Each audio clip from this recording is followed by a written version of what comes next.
তালিবাবাদ নামে বাংলাদেশে একটি জায়গা রয়েছে। প্রশ্ন হচ্ছে, তালিবাবাদ বাংলাদেশের কোন জেলায় অবস্থিত? উত্তর, তালিবাবাদ বাংলাদেশের গাজীপুর জেলায় অবস্থিত। এটি গাজীপুরের কালিয়াকৈর রেল স্টেশন থেকে প্রায় 500 মিটার উত্তর দিকে। তালিবাবাদ জায়গাটি বিখ্যাত হওয়ার পেছনের কারণ হচ্ছে, এই তালিবাবাদের মধ্যে একটা কৃত্রিম ভূ উপগ্রহ কেন্দ্র রয়েছে। ভূ উপগ্রহ কেন্দ্রগুলোর কাজ হচ্ছে আন্তর্জাতিক টেলিযোগাযোগ ব্যবস্থা নিয়ন্ত্রণ করা। আর এই ভূ উপগ্রহ কেন্দ্রটি থাকার কারণেই তালিবাবাদ বাংলাদেশের বিখ্যাত জায়গাগুলোর তালিকায় স্থান পেয়েছে। তালিবাবাদের মতো বাংলাদেশে বেতবুনিয়া নামে আরও একটি জায়গা রয়েছে, যেখানে একটি কৃত্রিম ভূ উপগ্রহ কেন্দ্র অবস্থিত। প্রশ্ন হচ্ছে, বেতবুনিয়া কোন জেলায় অবস্থিত? উত্তর, বেতবুনিয়া বাংলাদেশের রাঙ্গামাটি জেলায় অবস্থিত। আর বেতবুনিয়ায় যে কৃত্রিম ভূ উপগ্রহ কেন্দ্রটি রয়েছে, সেটি বাংলাদেশের সর্বপ্রথম স্থাপিত ভূ উপগ্রহ কেন্দ্র। বাংলাদেশে এ ধরনের মোট 4টি ভূ উপগ্রহ কেন্দ্র রয়েছে। পরবর্তী প্রশ্ন, বাংলাদেশের একমাত্র জ্বালানি তৈল শোধনাগারটি কোথায় অবস্থিত? বাংলাদেশে সরকারিভাবে একটা মাত্র জ্বালানি তৈল শোধনাগার রয়েছে। প্রশ্ন হচ্ছে, সেটা কোথায় অবস্থিত? উত্তর, বাংলাদেশের একমাত্র জ্বালানি তৈল শোধনাগারটি চট্টগ্রামের পতেঙ্গায় অবস্থিত। জ্বালানি তৈল শোধনাগার মূলত কি? আমরা বাজারে যে জ্বালানি তেল পেয়ে থাকি সেগুলো কিন্তু বিভিন্ন রকম ভেদে পেয়ে থাকি, যেমন কেরোসিন, পেট্রোল, ডিজেল, অকটেন ইত্যাদি। কিন্তু আমরা যখন বাহির থেকে এই জ্বালানি তেল আমদানি করি, তখন কিন্তু পেট্রোল, ডিজেল, কেরোসিন এগুলো আলাদা আলাদা ভাবে আমদানি করি না। আমরা একটা মাত্র তেল আমদানি করি, যেটার নাম হচ্ছে eastern Arabian light crude oil. আরো একটা তেল আমদানি করি, যেটার নাম হচ্ছে মারবান ক্রুড অয়েল। অর্থাৎ আমরা ক্রুড অয়েল হিসেবে আমদানি করি। এই ক্রুড অয়েলটাকে আমরা আমাদের এই জ্বালানি তেল শোধনাগারের মধ্যে প্রসেসিং করে পেট্রোল, ডিজেল, কেরোসিন ইত্যাদি বিভিন্ন রকম ভেদে রূপান্তরিত করে নেই। এটাই হচ্ছে জ্বালানি তেল শোধনাগারের কাজ। আমরা তো ইতিমধ্যেই জেনেছি যে আমাদের সরকারিভাবে একটা জ্বালানি তেল শোধনাগারই রয়েছে। তো প্রশ্ন হচ্ছে, বাংলাদেশের একমাত্র জ্বালানি তেল শোধনাগারটির নাম কি?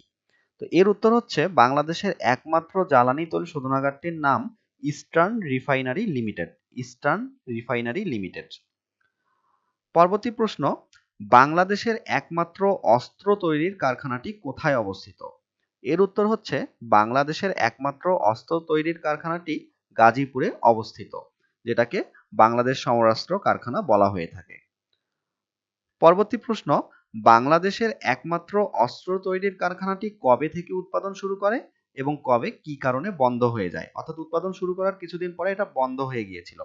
আমরা এখন উত্তরের মাধ্যমে এই কারণগুলো জেনে নেব।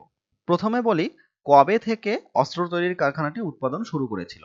বাংলাদেশের একমাত্র অস্ত্র তৈরির কারখানাটি উৎপাদন শুরু করেছিল 1980 সাল থেকে, অর্থাৎ স্বাধীনতা যুদ্ধের 10 বছর পর থেকে। আর কবে কি কারণে বন্ধ হয়ে যায়? এটি মূলত লোকসানের কারণে 1994 সালে সরকার বন্ধ করে দেয়। সমরাস্ত্র কারখানা নিয়ে পরবর্তী প্রশ্ন, বাংলাদেশের একমাত্র অস্ত্র তৈরির কারখানাটি বর্তমানে কে নিয়ন্ত্রণ করে? এর উত্তর হচ্ছে, বাংলাদেশের একমাত্র অস্ত্র তৈরির কারখানাটি বর্তমানে নিয়ন্ত্রণ করছে বাংলাদেশ সেনাবাহিনী। যেহেতু এটা বর্তমানে নিয়ন্ত্রণাধীন, তাহলে বোঝা যায় যে এটা বর্তমানে এটার কাজ চলছে। আর যেহেতু সেনাবাহিনীর নিয়ন্ত্রণাধীন, তাহলে আমরা বলতে পারি যে বাংলাদেশের একমাত্র অস্ত্র তৈরির কারখানা থেকে সেনাবাহিনীর বিভিন্ন অস্ত্রপাতি তৈরি করা হয়।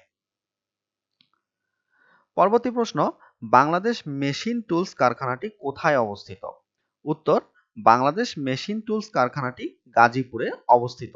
তাহলে আমরা গাজীপুরের 3টা গুরুত্বপূর্ণ প্রতিষ্ঠানের অবস্থান দেখতে পেলাম। একটা হচ্ছে কৃত্রিম ভূ উপগ্রহ কেন্দ্র, একটা হচ্ছে বাংলাদেশ সমরাস্ত্র কারখানা অর্থাৎ বাংলাদেশের একমাত্র অস্ত্র তৈরির কারখানা, এবং আরেকটি হচ্ছে বাংলাদেশ মেশিন টুলস কারখানা।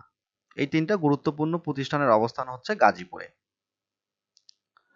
পরবর্তী প্রশ্ন, বাংলাদেশ মেশিন টুলস কারখানাটি কার নিয়ন্ত্রণে কত সাল থেকে উৎপাদন শুরু করে? এর উত্তর হচ্ছে, বাংলাদেশ মেশিন টুলস কারখানাটি বাংলাদেশ সরকারের নিয়ন্ত্রণে 1980 সাল থেকে উৎপাদন শুরু করে। বাংলাদেশের একমাত্র অস্ত্র তৈরির কারখানা অর্থাৎ বাংলাদেশ সমরাস্ত্র কারখানা, এটাও কিন্তু 1980 সাল থেকে উৎপাদন শুরু করেছিল। বাংলাদেশ মেশিন টুলস কারখানা সম্বন্ধে পরবর্তী প্রশ্ন হচ্ছে, বাংলাদেশ মেশিন টুলস কারখানাটি কি কারণে কত সালে বন্ধ করে দেয়া হয়েছিল? এর উত্তর হচ্ছে বাংলাদেশ মেশিন টুলস কারখানাটি লোকসানের কারণে 1994 সালে বন্ধ করে দেয়া হয়েছিল। এটা কিন্তু সমরাস্ট্র কারখানার সঙ্গে একদম মিল। সমরাস্ট্র কারখানাও লোকসানের কারণে 1994 সালে বন্ধ করে দেয়া হয়েছিল। তো মেশিন টুলস কারখানা সম্বন্ধে পরবর্তী প্রশ্ন, বাংলাদেশ মেশিন টুলস কারখানাটি কবে সেনাবাহিনীর কাছে হস্তান্তর করা হয়? উত্তর, বাংলাদেশ মেশিন টুলস কারখানাটি সেনাবাহিনীর কাছে হস্তান্তর করা হয়েছিল 2000 সালের 7ই জুলাই। আর এই মেশিন টুলস কারখানা যেহেতু সেনাবাহিনীর কাছে বর্তমানে রয়েছে, এটার কাজ হচ্ছে সেনাবাহিনীর বিভিন্ন সামরিক যন্ত্রাংশ তৈরি করা। তাহলে বাংলাদেশের সমরাস্ত্র কারখানার কাজ হচ্ছে সেনাবাহিনীর জন্য অস্ত্রপাতি তৈরি করা, আর মেশিন টুলস কারখানার কাজ হচ্ছে সেনাবাহিনীর সামরিক যন্ত্রাংশ তৈরি করা। পরবর্তী প্রশ্ন, বাংলাদেশ টেলিফোন শিল্প সংস্থা কোথায় অবস্থিত? এর উত্তর হচ্ছে বাংলাদেশ টেলিফোন শিল্প সংস্থা দুটো জায়গায় অবস্থিত, একটা হচ্ছে টঙ্গী আর একটা হচ্ছে খুলনাতে। এই দুটো স্থানে বাংলাদেশের টেলিফোন শিল্প সংস্থা অবস্থিত। এই ছিল বাংলাদেশের বিভিন্ন প্রতিষ্ঠান সম্বন্ধে আমাদের গুরুত্বপূর্ণ আলোচনা। জব এক্সামের প্রিপারেশনমূলক এ ধরনের ভিডিও পেতে আমাদের সঙ্গেই থাকুন। ধন্যবাদ।